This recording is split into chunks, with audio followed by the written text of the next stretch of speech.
So what's it like to go on a trip abroad with my husband's money? My sister-in-law, Betty, arrogantly declared. I wonder how it feels to live not just off your parents, but also off your brother. I retorted, feeling a surge of anger at her audacity. Well, you're one to talk. You're a stay-at-home wife, and yet you hire a maid and don't do any housework at all. That's enough. Both of you, stop it. My father stepped in between Betty and me as our argument threatened to escalate. With a calm look on his face, he pacified me and looked up at Betty. Seems like you can't enjoy your trip with us both here. We'll head back home. Sorry for disturbing. My name is Lisa. I'm nearing my 40s and work while living with my father. My mother passed away due to illness 10 years ago, and my younger brother Jake, who is 5 years younger, has already married and left home. I live modestly with my father in our spacious house. It's not that I can't afford to live alone. I choose to live with my father because I'm worried about him. After losing my mother, he started having frequent health issues and was forced to quit his job as he neared retirement. His condition worsened to the point where he wouldn't eat for days unless reminded, and would be bedridden for almost 2 weeks if he fell ill. I couldn't leave my father alone in such a state. At that time, my brother Jake was already working as a lawyer and had a fiancé. Jake and his wife were planning to build a new home near our house, so it was inevitable that I would stay with my father. Jake is exceptionally gifted compared to me. I never thought that the woman he chose as his wife would turn out to be so unreasonable. Jake's wife, Betty, quit her job immediately after their marriage and became a housewife. She leaves all household chores to a hired butler, and her daily routine seems to revolve around luxury lunches and shopping at high-end stores. Jake is busy with work. Perhaps he doesn't have much time to spend with Betty, but her extravagant lifestyle is shocking. Living close to Jake and Betty's house, I couldn't help but hear about Betty's carefree life. What made it more intolerable were her remarks when she visited our house. When are you planning to leave this house, Lisa? Aren't you embarrassed to live at home at your age? Betty would mock me like this quite often. I swallowed the words. I don't want to hear that from a housewife who doesn't do housework and just enjoys herself, and responded with a vague smile. I've gotten to the point where I wish she wouldn't come to our house at all, but my father shows sympathy towards Betty, saying, Jake might be too busy, and she could be lonely. He doesn't drive her away. Rather, he often invites her to have dinner with us. I wish Jake and my father would show some understanding of the emotional toll this is taking on me. But when I see my father, who is unbothered by Betty's audacious attitude, smiling while eating with her, I can't help but think that as long as he's happy, that's all that matters.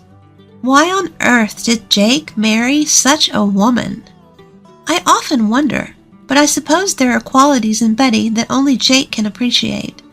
I purposely ignore Betty's rude remarks and continue eating in silence. That day, as usual, my father invited Betty to have dinner. Jake has been swamped with work lately, and Betty usually helps herself to food left by the housekeeper. My father, perhaps feeling pity for Betty, decided to buy some expensive ingredients and proposed that the three of us have a nice meal together. I wasn't particularly thrilled, but if my father insisted, I didn't have a choice. I bought ingredients from the supermarket in town and managed to whip up some dishes I'd never cooked before. My father, who had been losing his appetite, was delighted and laughed, saying, I'm particularly hungry today. Betty arrived significantly past the agreed-upon time, sank into the dining table chair without so much as a decent greeting. The dishes I had prepared were lined up in front of her. Now that we're all here, let's eat, my father cheerfully suggested. Betty didn't seem pleased. She poked at the food with her fork, heaved a big sigh, and said, Do you think I can eat something that looks this unappetizing? Betty shot me a look of contempt as she glanced at the small dishes. I stared back at Betty, then turned to my father in surprise. My father also looked surprised, his mouth agape as he looked at Betty. Well, it may not be as good as the meals your housekeeper makes, but Lisa made this from scratch. Can't you be a bit more polite? When my father-in-law sternly rebutted, Betty immediately pulled a sour face. I never said I wanted to eat with you guys. I'm helping you make some memories, and you serve me something that looks so unappetizing. Can't you consider my feelings a bit? What do you mean by making memories?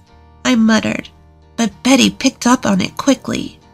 Betty looked down on me and my father, smirked, and said something unthinkable. Well, your father won't live much longer, right? I'm the diligent daughter-in-law keeping him company, so I expect a generous inheritance. At this, both my father and I were left speechless. The living room fell silent. Could this really be the woman that the intelligent Jake chose to marry? Discussing inheritance before someone's even passed away? There's something wrong with that. Dad, you're going to live for many more decades. Before I knew it, I was shouting. Even Betty, who had been grumpily picking at her gratin, stopped when she saw me letting my anger out. Don't talk about inheritance. To you, Dad may be just another person, but he's family to me. He's also the same to Jake. He's the only living relative left for us who lost our mother. My father gently held me back as I leaned over the table. Panting heavily, I slowly sat back down. My anger towards Betty was still swirling inside my chest. With a deep breath that seemed to pierce my father's mood, I felt my pent-up emotions deflate. I'll pretend I didn't hear what you just said, my father said in an emotionless voice. Immediately, Betty's scoff came flying. All I did was state the facts. I don't want the inheritance taken away by a woman who's still living in her parents' house. Betty's words were so refreshingly straightforward, I no longer had the energy to be angry. She bravely rehashed what my father had tried to let slide, and threw her demeaning words and actions at us. I'll leave this rundown house to you, sister-in-law. Looks like you won't be losing your place to live.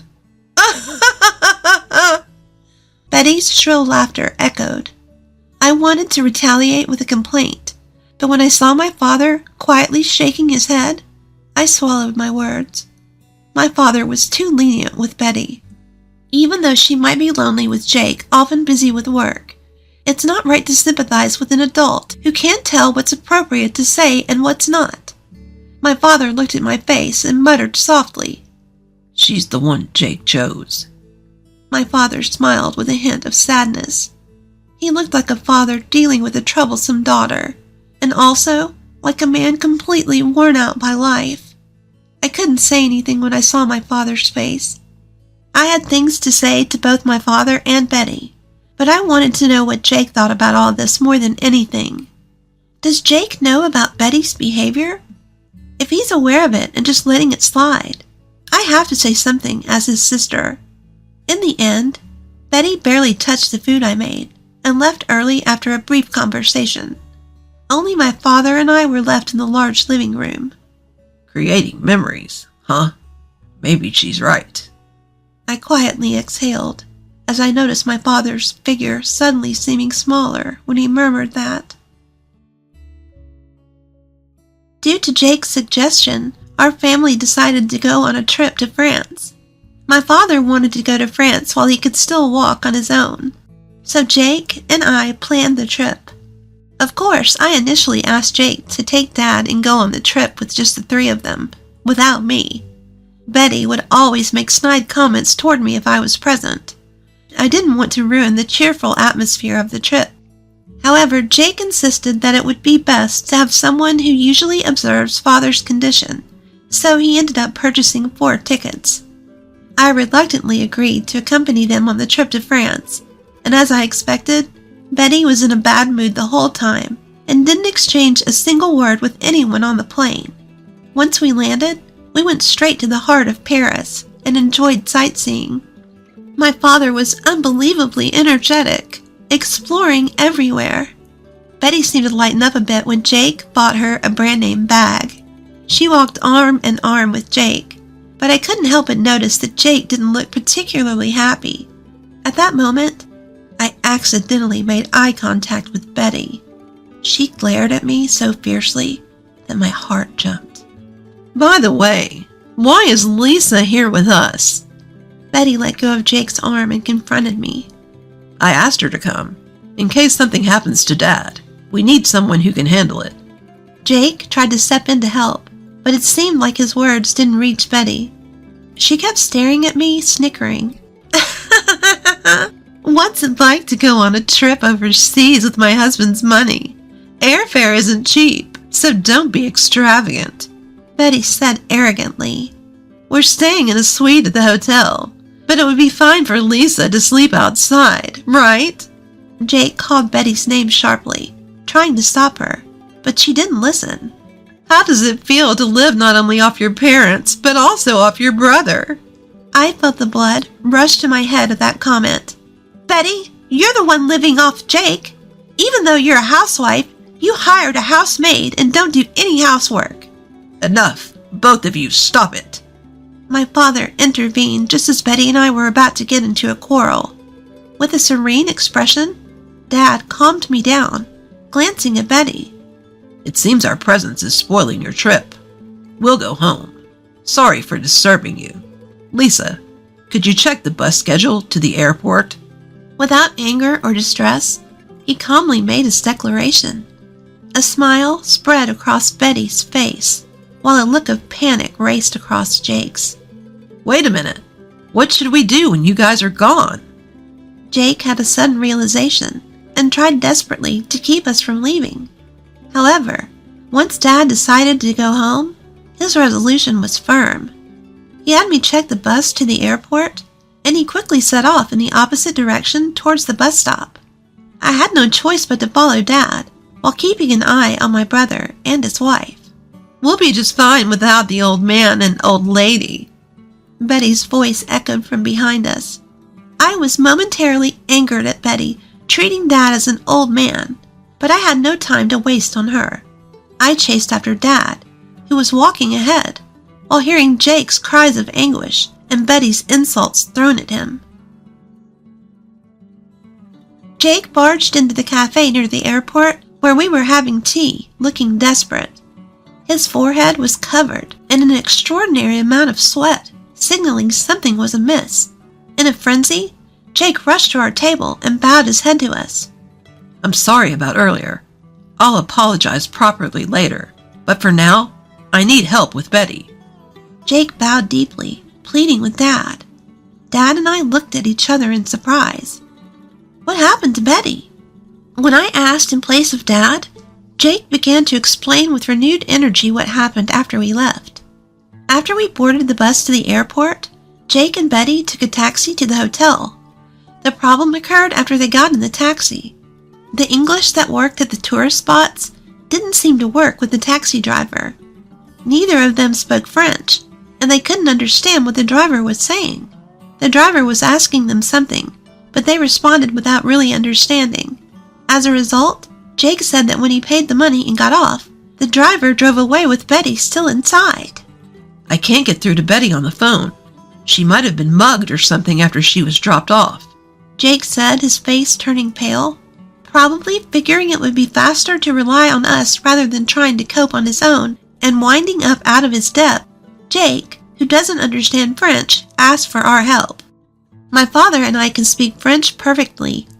Betty appears to think of my father as an old man who can't do anything, but he used to be a French teacher.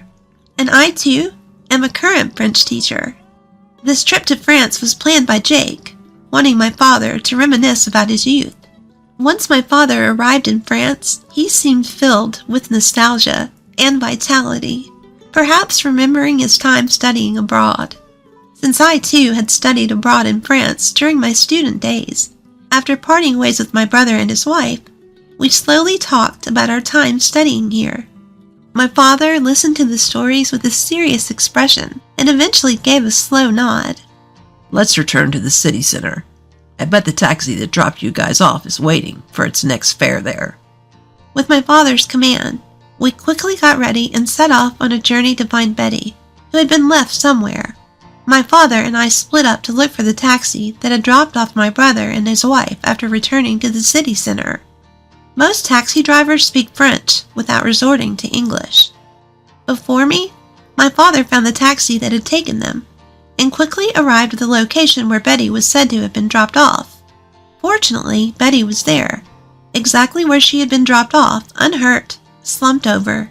It was good that she was uninjured, but as soon as she arrived, she seemed to have been pickpocketed, and all her bags and valuables were gone, leaving her sitting there penniless.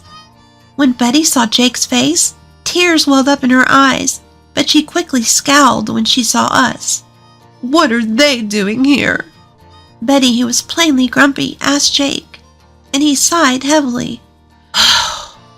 If it weren't for the two of them, you'd have been left here penniless forever, you know. Show some gratitude. Betty's eyes rounded in doubt.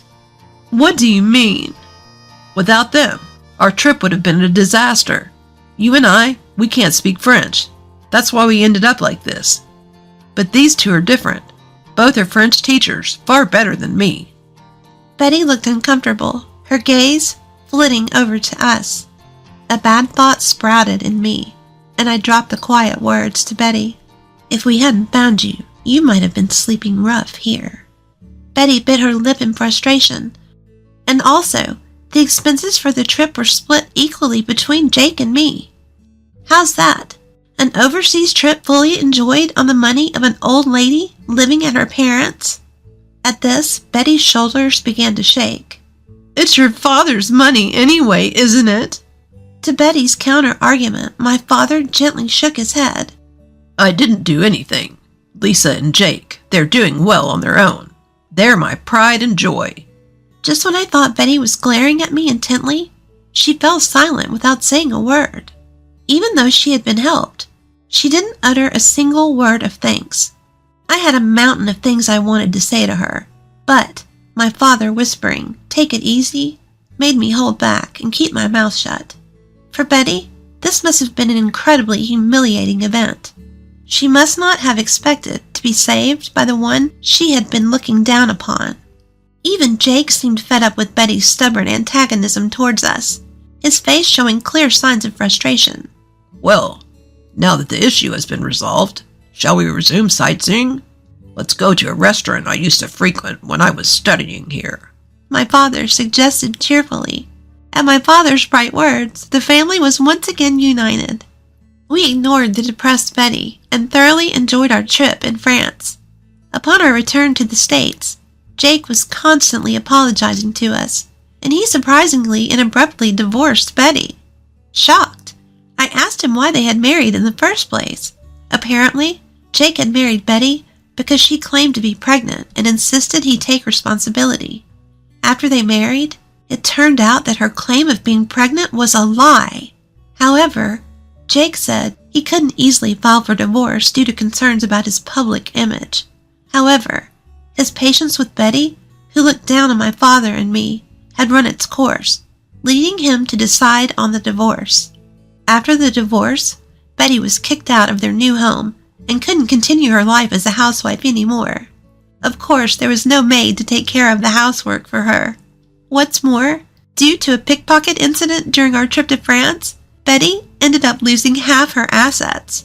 She must be working hard, breaking a sweat by now. My father, remembering his younger days during our trip to France, became noticeably more cheerful and lively. I quit my long-term teaching job at school and am now busy running a French language school at home after some renovations. I'm hoping that my father will also teach French in our school someday. Our dreams as a family continue to expand.